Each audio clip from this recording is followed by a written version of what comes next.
Hi guys, இந்த வீடியோவில் என்ன பார்க்க போகிறோன்னா மதியம் என்னெல்லாம் சாப்பிட்டோம், இந்த ஃபுட்டெல்லாம் எப்படி ப்ரிப்பேர் பண்ணோங்கிறத பார்க்க போகிறோம். வீடியோக்குள்ளே போய் பாருங்கள்.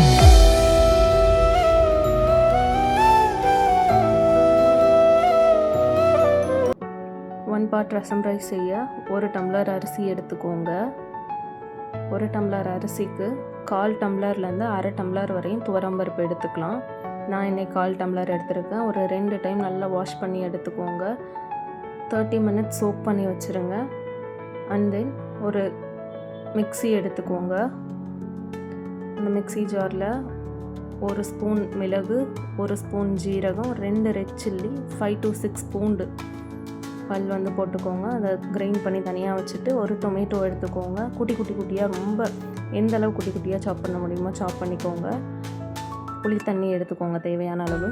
அடுப்பில் குக்கர் வச்சுட்டு எண்ணெய் ஆட் பண்ணிக்கோங்க. கடுகு, உளுத்தம்பருப்பை போட்டு நல்லா பொரிய விட்டுருங்க. பொரிஞ்சதுக்கப்புறம் ஒரு ரெட் சில்லி, 2 பல் பூண்டு இடிச்சிட்டு ஆட் பண்ணிக்கோங்க. நம்ம அரைச்சி வச்ச அந்த பொடியும் ஆட் பண்ணிக்கோங்க. நல்ல ஒரு மிக்ஸ் கொடுத்துட்டு இது கூடவே டொமேட்டோ ஆட் பண்ணிக்கோங்க. நல்லா மிக்ஸ் பண்ணிக்கோங்க.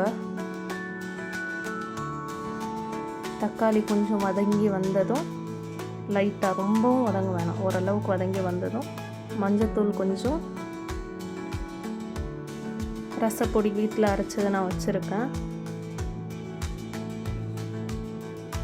ரசப்பொடி கொஞ்சம் ஆட் பண்ணிக்கோங்க. அது கூடவே கொஞ்சம் பெருங்காயத்தூள் ஆட் பண்ணிக்கோங்க.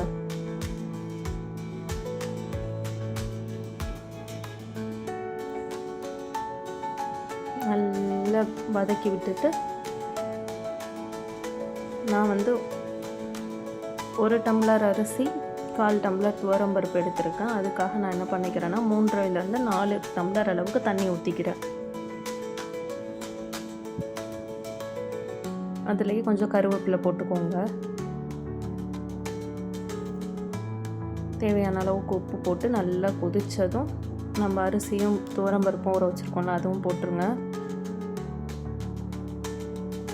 ஒரு மிக்ஸ், சும்மா லைட்டாக ஒரு மிக்ஸ் கொடுத்துட்டு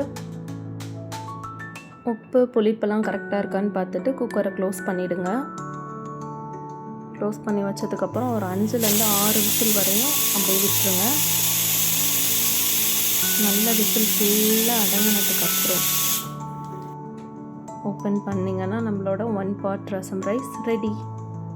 ஒரு பவுலுக்கு ட்ரான்ஸ்ஃபர் பண்ணிட்டு கார்னிஷிங்க்கு கொத்தமல்லியும் கீயும் போட்டுட்டு ஒரு மிக்ஸ் கொடுத்துட்டு சாப்பிட்டோன்னா நம்ம 1 பாட் ரசம் ரைஸ் சூப்பராக இருக்கும். இன்றைக்கி நான் சைடிஷ்க்கு வத்தல், அப்பளம், பொட்டேட்டோ ஃப்ரை ப்ளஸ் மேங்கோ வச்சுருந்தேன். சூப்பராக இருந்துச்சு. நீங்களும் ட்ரை பண்ணி பாருங்கள். நம்ம நெக்ஸ்ட் வீடியோவில் பார்க்கலாம். பாய்.